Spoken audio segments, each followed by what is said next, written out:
नमस्कार दोस्तों, कैसे हो आप सभी। आई होप आप सभी अच्छे होंगे। जैसा कि बच्चों आज आपका लेखपाल का एग्ज़ाम हुआ है सुबह फर्स्ट शिफ्ट में।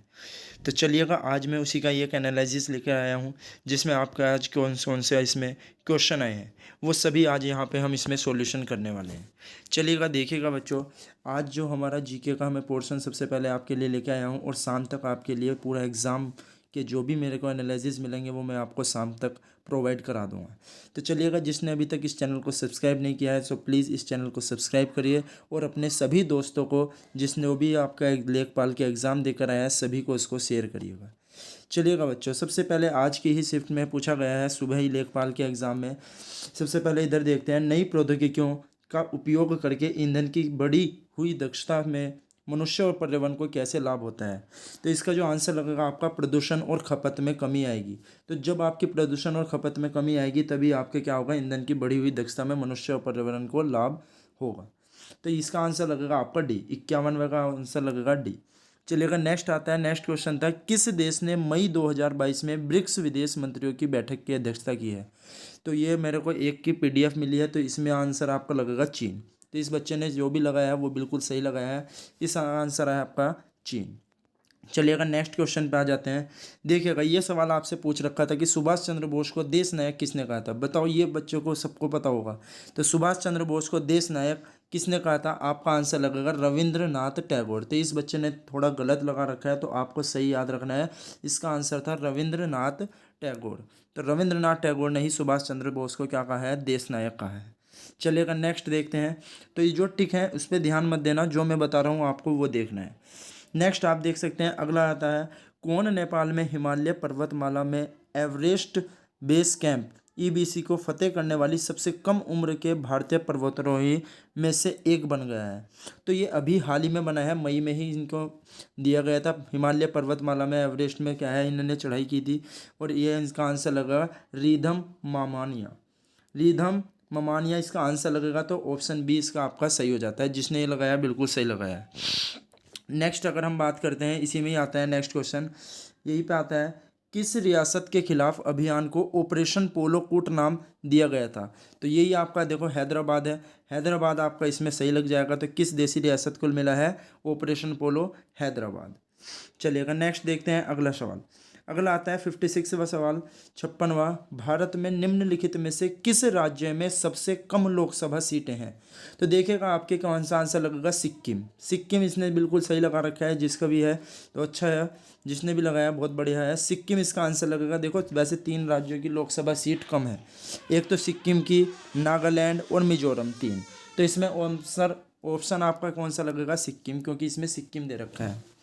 चलिएगा नेक्स्ट देखते हैं, इसमें किस पंचवर्षीय योजना के बाद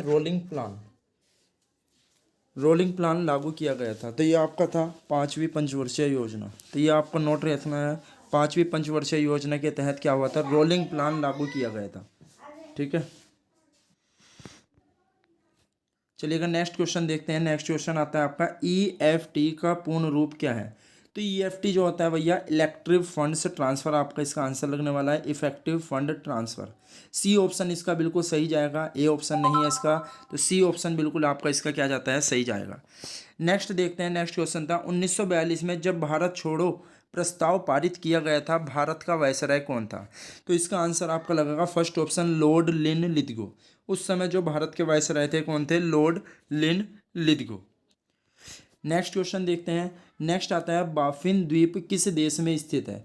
तो बाफिन जो द्वीप है वो आपका कनाडा में स्थित है। तो बिल्कुल राइट आंसर है जो इसने लगा रखा है बच्चे ने, तो बहुत अच्छा है।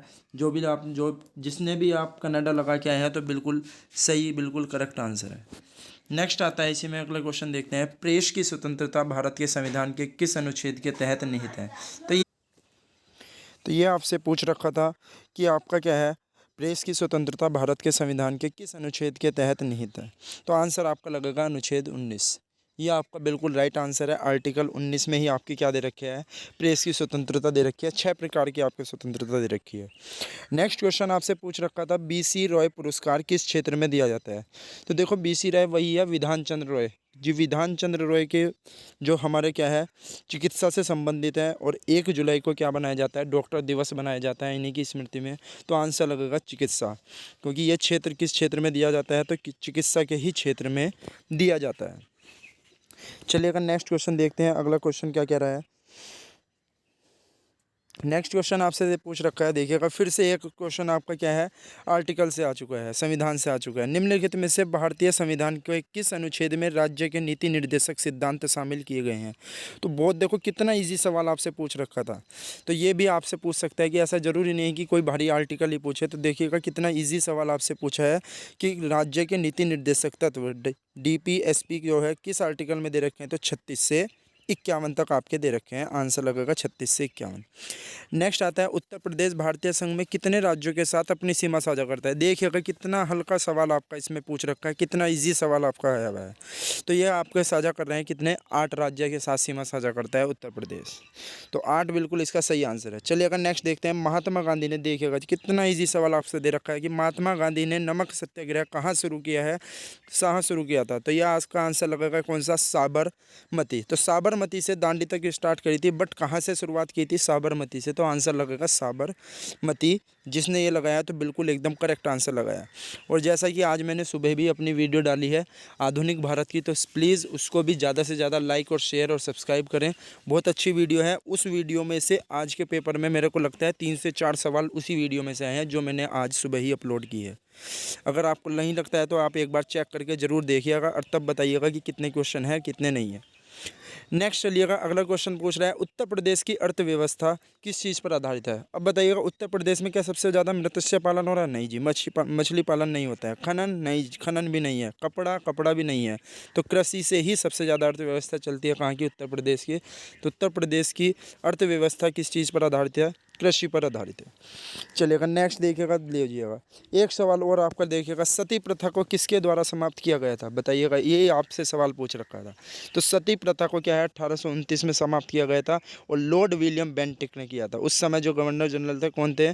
Lord William Bentinck. और राजा मोहन राय के प्रयासों से ही क्या हुई थी, सती प्रथा को समाप्त किया गया था। ये आपको याद रखना है। चलिएगा नेक्स्ट देखते हैं, सबसे लंबा राष्ट्रीय राजमार्ग कौन सा? लीजिएगा, ये आपसे पूछ रखा था, जो उत्तर प्रदेश से होकर गुजरता है। तो सबसे लंबा जो है वो है NH2, जो आपसे दिल्ली से निकल के आ रहा है। दिल्ली, गाजियाबाद, आगरा, मथुरा, इलाहाबाद, प्रयागराज को चलते चलते आगे तक जा रहा है। तो आंसर लगेगा NH2। चलिए अगर नेक्स्ट आ जाता है, ब्रिटिश शासन के दौरान भारत की अधिकांश जनसंख्या जीविका के लिए किस क्षेत्र पर निर्भर थी? ये आपसे पूछ रखा था। तो आंसर लगेगा इसमें प्राथमिक क्षेत्र। तो किस पर निर्भर थी? ये प्राथमिक क्षेत्र पर आपकी क्या है, निर्भर थी। सही लगाया है, बिल्कुल एक्यूरेट आंसर, बिल्कुल सही लगाया। नेक्स्ट अगला सवाल आपका दे रखा है, निम्नलिखित में से किस अनुसूचित जनजाति की जनसंख्या उत्तर प्रदेश में सबसे अधिक है? तो बताइएगा, ये मैंने आपको बता रखा था। कौन सा आंसर लगेगा? थारू। इसका आंसर लगेगा कौन सा? थारू। थारू जनजाति सबसे ज़्यादा पाई जाती है।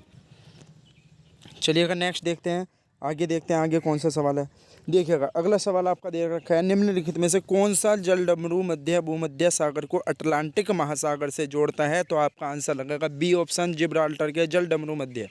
ये आपका आंसर लगना है जिब्राल्टर के जलडमरू मध्य। अगला देखिएगा, निम्नलिखित को मिलाएं। तो मिलान आपको करना था सबसे पहले गोविंद बल्लभ पंत। तो गोविंद बल्लभ पंत सागर बांध जो है वो किस नदी पर बना है? रिहंद नदी पर बना है। बिल्कुल सही बात है। अगला आपका दे रखा था परीक्षा बांध। परीक्षा बांध भी बेतवा नदी पर है। तो बस आपको देखना था, यहीं से 2 से ही आपका आंसर आ जाना चाहिए था। जैसे आपका परीक्षा बांध क्या है, दूसरे का सी। तो जिस ऑप्शन में भी दूसरे का सी है, या ए का पहले का बी और दूसरे का सी, वही ऑप्शन आपका आंसर। तो पहले का बी दे रखा है, एक तो पहले ऑप्शन में, तीसरे में, बट दूसरे का सी। तो केवल पहला ऑप्शन बिल्कुल सही है, एकदम एक्यूरेट एग्जैक्ट आंसर, बिल्कुल सही है। चलिएगा नेक्स्ट देखते हैं, बहुत अच्छा सवाल देखा। निम्नलिखित में से किसे उत्तर प्रदेश में मंदिरों के शहर के रूप में जाना जाता है? ये आपसे सवाल पूछ रखा था। तो मंदिरों के शहर के रूप में किसे जाना जाता है? आपका आंसर लगेगा वाराणसी। सबसे ज़्यादा जो घाट हैं और सबसे ज़्यादा जो मंदिर हैं वो कहाँ पर है? आपके वाराणसी में। तो आंसर लगेगा वाराणसी। और लखनऊ को क्या कहा जाता है? नवाबों का शहर। चलिएगा नेक्स्ट आता है, एक आता है, आप कंप्यूटर वायरस को कैसे पता लगा सकते हैं? तो कंप्यूटर वायरस का कैसे पता लगा सकते हैं? क्या ईमेल संदेश भेजकर? नहीं जी, ईमेल संदेश से भेजने से क्या वायरस का थोड़ी पता चलेगा। नेक्स्ट, सर्दियों के दौरान लैपटॉप का उपयोग कर बताओ। क्या सर्दियों में अगर हम लैपटॉप का उपयोग करेंगे क्या तब पता चलेगा कंप्यूटर? नहीं जी, ये वाला भी गलत है। थर्ड ऑप्शन है ईमेल अटैचमेंट खोलकर। बिल्कुल राइट आंसर क्या लगेगा? सी ऑप्शन, ईमेल अटैचमेंट खोलकर ही हम क्या लगा सकते हैं? किसी भी कंप्यूटर वायरस का पता लगा सकते हैं। चलिएगा नेक्स्ट आता है, उत्तर प्रदेश में आईटी शहर स्थापित किया जा रहा है, तो कहाँ पर किया जा रहा है? आंसर लगेगा लखनऊ। यहीं पर ही क्या बनाया जा रहा है? टेक्नोलॉजी पार्क स्थित है कहाँ पर? लखनऊ के अंदर। तो आंसर लगने वाला है आपका लखनऊ। जो बच्चा लखनऊ लगा के आया बिल्कुल सही आंसर है। चलिएगा नेक्स्ट देखते हैं। चलिएगा ये आज तक हमारे यहीं तक है। तो चलिएगा शाम तक मैं आपको हिंदी की भी वीडियो डाल दूंगा। सो प्लीज़ जिसने अभी तक इस चैनल को सब्सक्राइब नहीं किया तो चैनल को सब्सक्राइब करें, वीडियो को लाइक करें और ज़्यादा से ज़्यादा शेयर करें। चलिएगा बच्चों, ये बहुत अच्छा एनालिसिस है मेरे लिए, तो आप भी इसको सभी को शेयर करें जो जो बच्चे एग्ज़ाम देने गए थे। चलेगा, थैंक यू बच्चे।